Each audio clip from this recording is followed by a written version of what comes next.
Hi, and welcome to Tuesday's Tip. Today I'm talking about practicing. Now, this is something new for a lot of students. Our band directors are probably telling us to go home and practice.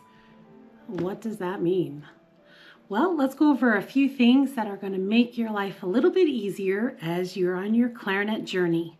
First of all, practicing is our time for us to slow things down and to be able to work on our music so that we're able to play it better when we're all together in class.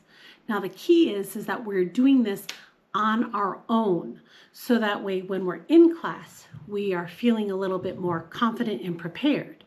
So we bring our clarinets home and we work on our individual parts at home on our own time and at our own pace. So a few tips to make this journey easier and more successful for you. First, make sure you find a quiet place to practice, whether it's your room or the living room, a place in your basement or your attic, wherever you can go that is not going to be a place that has a lot of people walking around or your dogs playing or your brothers and sisters, but making sure that you have time to be by yourself and have a quiet opportunity to just play your clarinet. You also want to make sure you have everything with you so that you don't have to keep getting up and interrupting your practice time. So make sure you have your pencils. I like to use not only regular pencils, but also a colored pencil for some really important markings. Also make sure you have a really good music stand so that way nothing is falling over. Make sure you also have all your music that you need. And then I always like to have my water with me because I do get thirsty while I'm playing. Make sure to remove your distractions. Take these beautiful things called our phones and put them on silent. Turn them upside down. If you can, leave them out of the space that you're practicing so that you're not tempted to take a look. Don't worry, we won't be away from it too long.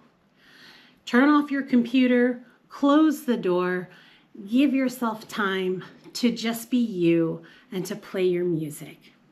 Now, when we're practicing, you want to practice your music in small sections. That means maybe 2 or 4 measures at a time. Practice them slowly, repeat maybe 2 or 3 times, and then move on. Do not sit down and think that you need to practice the same thing over and over and over. In fact, this can actually make things worse and can certainly make clarinet playing boring. So we want to practice in smaller chunks, a couple of repetitions, and move on to the next thing. I also like to watch my practice time by actually practicing in a small chunk of time. And I use a timer to help me keep track. I use a method that keeps me on track with a 25-minute practice time chunk. And after the 25 minutes is up, I take a break, I stretch, maybe get a snack if I'm hungry. I check my phone to make sure I haven't missed anything important.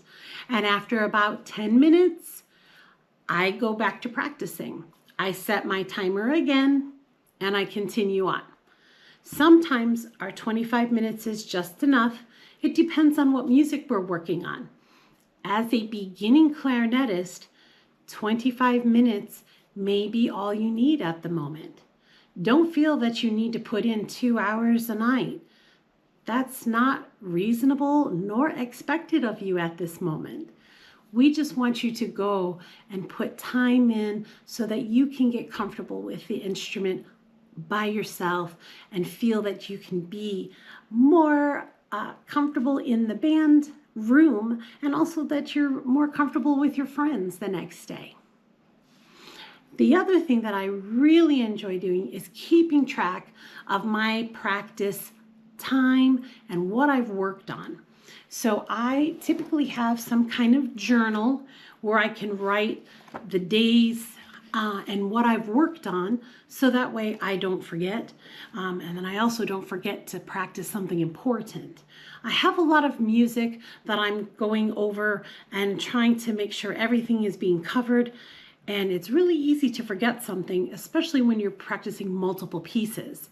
So for me, keeping track, so that way if I don't get through everything today, tomorrow I can look and see, oh, I've worked on these 3 pieces. Today I really should start on these others that I did not get to the day before.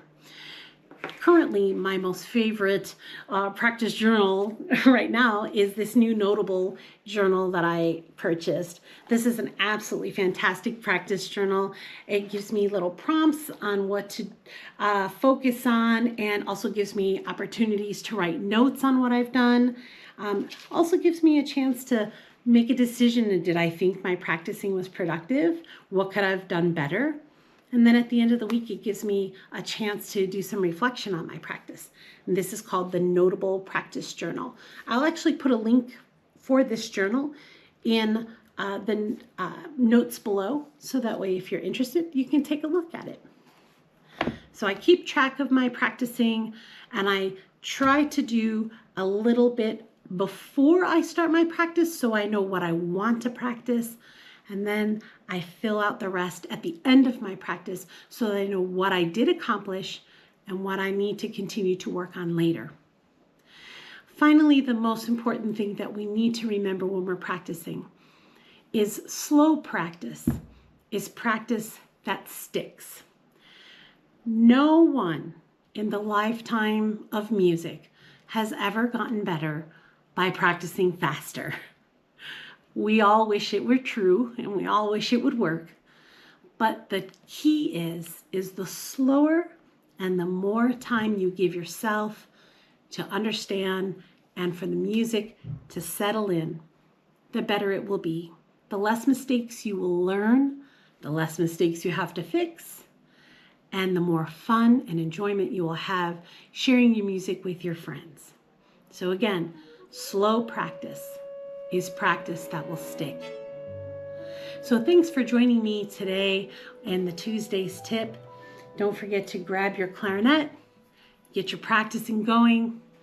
Don't forget to subscribe and hit that notification button so that you never miss a note.